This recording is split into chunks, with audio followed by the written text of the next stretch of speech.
Have you ever wondered if witches are real? Not the ones in fairy tales with pointy hats and broomsticks, but real, child-hating witches who look just like ordinary women. Today, we're diving into the delightfully terrifying world of Roald Dahl's classic, The Witches. Our story begins with a young boy who, after the tragic loss of his parents, goes to live with his amazing Norwegian grandmother. She's not just any grandmother, she's a retired witch hunter, and she knows everything about the real witches of the world. She warns him that real witches are the most dangerous creatures on earth.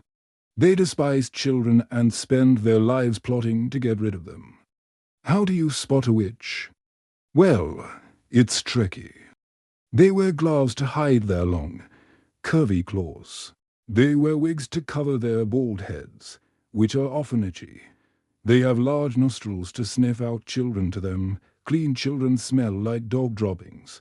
They have strange, colorful pupils that change and dance, and they have no toes. Just square feet they squeeze into pointy shoes, following his grandmother's advice. The boy becomes cautious, always on the lookout. One day, while playing with his pet mice, William and Mary, in his tree house, he encounters a strange woman. She offers him a snake, and he immediately recognizes her as a witch. He manages to escape, but the close call terrifies him. Soon after, his grandmother falls ill, and the doctor orders a seaside holiday for her recovery. They check into the magnificent Hotel Magnificent in Bournemouth, England. As a special treat, his grandmother gives him to more white mice. He finds a quiet spot in the grand ballroom to train them.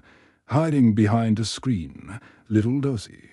No, he's about to stumble upon the annual meeting of all the witches in England. They're disguised as the Royal Society for the Prevention of Cruelty to Children. A large group of women files into the ballroom, and the boy watches, frozen in terror, from his hiding spot. The meeting is led by the most powerful and feared witch of all, the Grand High Witch. She is ancient, terrifying, and speaks with a strange, guttural accent. She unveils her master plan, her Formula 86 delayed action mouse maker. It's a magic potion that can turn a child into a mouse. Her diabolical plan is to have all her witches buy sweet shops. Lace the candy with the potion and eliminate all the children in England in one go. To demonstrate the potion's power, the Grand High Witch brings out a boy named Bruno Jenkins, a greedy boy she had lured earlier with the promise of chocolate. She forces the potion down his throat, and right before the boy's horrified eyes, Bruno shrinks and transforms into a little brown mouse. Then, the unthinkable happens. The witches catch the scent of our hero hiding behind the screen. They drag him out, hold him down, and pour the entire bottle of Formula 86 down his throat. He feels a tingling sensation. His body shrinks, fur sprouts, and in moments, he too is transformed into a mouse. As a mouse, he manages to find Bruno, and together, they navigate the vast hotel to find his grandmother's room. Instead of panicking, his grandmother is as cool and resourceful as ever. She scoops him up, and together, they devise a counterplan. He is still her beloved grandson, mouse or not. The boy mouse bravely sneaks into the Grand High Witch's hotel room and steals a bottle of the mouse maker potion, their plan to give the witches a taste of their own medicine. During dinner service, he scurries into the hotel kitchen and pours the potion into the green bee soup destined for the witches' table. They watch from a distance as the witches are served their soup, one by one.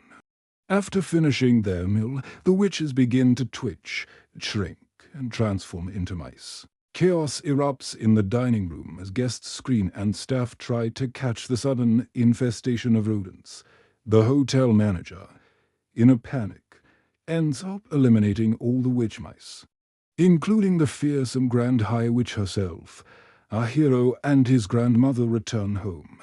He will remain a mouse forever, but he doesn't mind.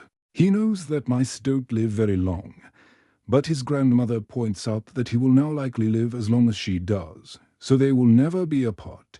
Their new mission: to travel the world, find the Grand High Witch's secret castle, steal her potion-making supplies, and dedicate their lives to turning all the wicked witches in the world into mice. The story ends with them, a formidable duo, ready to take on their next great adventure.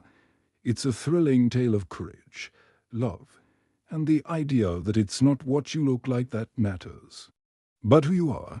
Thanks for watching, and if you enjoyed this story, don't forget to like and subscribe for more adventures into classic books. See you next time.